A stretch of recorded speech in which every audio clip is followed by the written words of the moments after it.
1909 में साईं बाबा ने किस तरीके से एक भक्त के पास जाकर उसकी सहायता की, या ये कहूंगा कि उसको चमत्कारी तरीके से उसकी मदद की, लेकिन उस भक्त को मालूम नहीं था कि ये साईं बाबा हैं। और उस भक्त को 3 साल तक ये मालूम नहीं पड़ा, और जब 3 साल के बाद 1912 में वो शिरडी गया, तब बाबा ने उससे क्या बोला ये इस वीडियो में जानने को मिलेगा। साथ ही में 1909 का वो दौर कैसा था जब बाबा अपने भक्तों की मदद किया करते थे। वैसे बाबा आज भी किया करते हैं, लेकिन 1909 खास इसलिए है क्योंकि तब बाबा को आप फिजिकल रूप में देख सकते थे। ये कहानी है भक्त संताराम बलवंत नाचने, एसबी नाचने की। एसबी नाचने 1909 में दहानू एक जगह है वहां पर थे।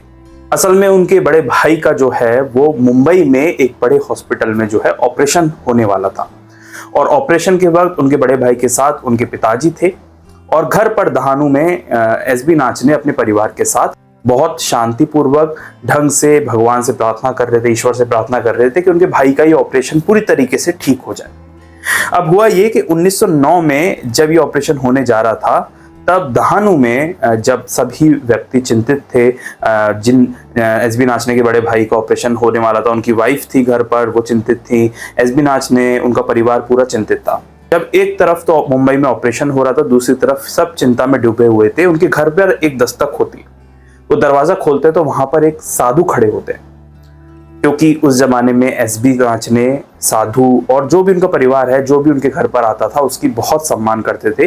तो एसबी नाचने के परिवार ने उनको अंदर बुलाया, और उस टेंशन के वक्त उन्होंने उस साधु को भोजन कराया। और भोजन कराते वक्त जो जिनका ऑपरेशन हो रहा था मुंबई में, उनकी जो वाइफ थी, उन्होंने सारा खाना जो है वो अपने हाथों से उस साधु को परसा, लेकिन उन्होंने भिंडी की सब्जी नहीं परसी, भिंडी भाजी।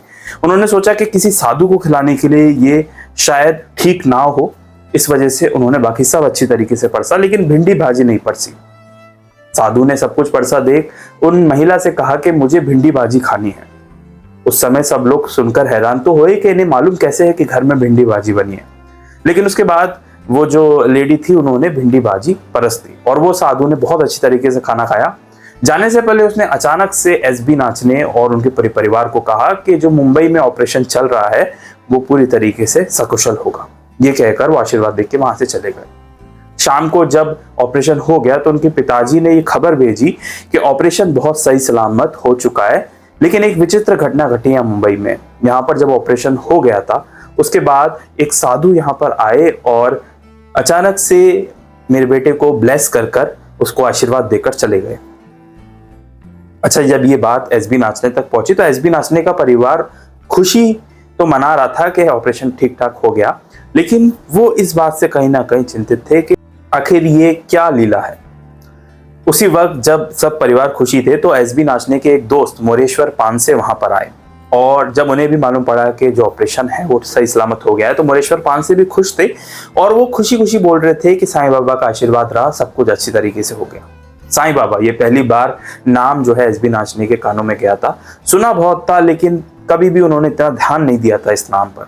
एसबी नाचने ने पूछा कि पानसे से ये साईं बाबा कौन है, तो पानसे जी ने बताया कि शिरडी में एक बहुत महान शक्ति विराजमान है जिसे साईं बाबा नाम से जाना जाता है, और ऐसा लोग बताते हैं कि वो भगवान दत्त के अवतार हैं। इसके बाद एसबी नाचने और उनका परिवार एक और समय पर दासगनु महाराज के कीर्तन में गया, जहां पर उन्हें बाबा का पहली बार चित्र देखने को मिला, और किस तरीके से दासगनु महाराज के भजन से एसबी नाचने और उनका परिवार बहुत ज्यादा प्रभावित हुआ। 1912 का समय आया और किसी एग्जाम के तहत उन्हें शिरडी जाना पड़ा। जब शिरडी उन्हें जाना ही पड़ा किसी एग्जाम के तहत, तो उन्होंने सोचा कि मैं अपने काम से तो जा रहा हूं, लेकिन वहां पर साईं बाबा के भी दर्शन कर लूंगा।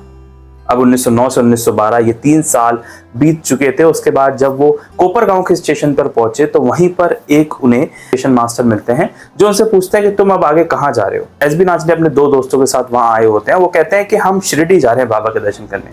वो स्टेशन मास्टर बोलता है कि सावधान हो जाओ, वहां पर एक हिप्नोटाइज करने वाला व्यक्ति है जो सबको हिप्नोटाइज कर लेता है, और मुझे समझ में नहीं आता कि आखिर लोग उसकी दीवाने क्यों हैं।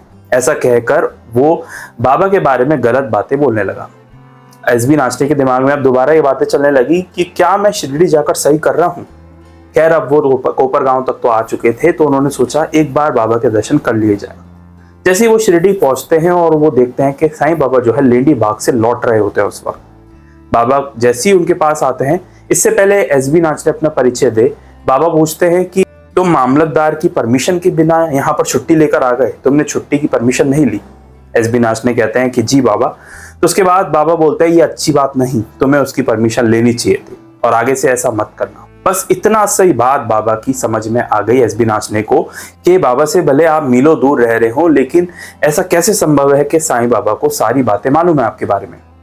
सिर्फ यही नहीं, एसबी नाच ने यहाँ पर यह भी बात समझते हैं कि असल में स्टेशन मास्टर झूठ बोल रहा था, क्योंकि उसे कोई अनुभव नहीं है।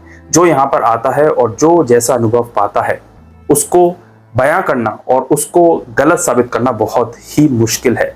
यानी कि बाबा का जो अनुभव है वो बहुत दिव्य है। इसके बाद वो शिरडी में ही कुछ दिन ठहरे।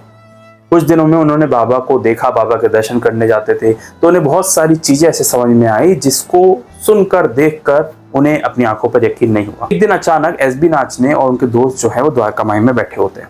वहां पर एच.एस. दीक्षित, हेमाड़ पंत यानी कि दाभोलकर जी भी बैठे थे और भी जो भक्त हैं वो बैठे हुए थे। बाबा एसबी नाचने की तरफ इशारा करते हुए कहते हैं कि ये व्यक्ति बहुत होशियार है। कुछ साल पहले मैं इनके घर पर गया था और इन्होंने मुझसे भिंडी की भाजी छुपाई। मेरा मन था, मैंने मांगी इनसे भिंडी की भाजी, लेकिन इन्होंने मुझसे छुपाई। अब ये सुनकर एसबी नाचने को पूरी तरीके से यकीन हो चुका था कि आखिर कैसे संभव है कि 1909 की वो घटना जहां पर एक साधु एसबी नाचने के पास आया था और एक और साधु जो है मुंबई में ठीक उसी समय पर उनके भाई के पास गया था, असल में वो कोई और नहीं, वो श्री साईं बाबा ही थे। और जब साईं बाबा के बारे में एसबी नाचने जानते भी नहीं थे, तब से बाबा ने उनकी मदद की। शायद किसी जन्म में एसबी नाचने का बाबा से कोई कनेक्शन, रिश्ता, कोई रिलेशन रहा होगा, जिस वजह से एसबी नाचने तो उस बात को भूल गए, उस रिलेशन को भूल गए, लेकिन बाबा नहीं भूले। और इस बात के बाद एसबी नाचने को समझ में आता है कि 1909 में असल में जो वो साधु आए थे वो और कोई नहीं, शिरडी के साईं बाबा ही थे। एक बात एसबी नाचने की जीवन की एक कहानी हमको समझाती है। कई बार हम सोचते हैं और बहुत सारी चीजें हम उलझे रहते हैं, लेकिन बाबा को कभी ना कभी भूल जाते हैं। लेकिन बाबा इस जन्म तो क्या, आप किसी भी जन्म में आगे आएंगे वो आपको नहीं भूल सकते। ये कहानी बताती है 1909 में जब एसबी नाचने जानते भी नहीं थे साईं बाबा को, तब बाबा ने उनकी रक्षा की, उनके परिवार का रक्षा की, उनके बड़े भाई की रक्षा की। ऐसी ढेर सारी असली कहानियां जिसमें आपको बहुत कुछ सीखने को जरूर मिलता है, इस चैनल पर अपलोडेड है। अगर आप बाबा से जुड़ी हुई असली कहानियां जानना चाहते हैं, मेरे साथ 1918 से पहले उस दौर में जाना चाहते हैं जब शिरडी में बाबा से मिलने भक्त आया करते थे, तो आप इस चैनल को सब्सक्राइब भी कर सकते हैं। मिलेंगे एक नेक्स्ट वीडियो में एक नई कहानी के साथ, एक नए अनुभव के साथ, एक रियल हिस्ट्री के साथ। ओम साई राम।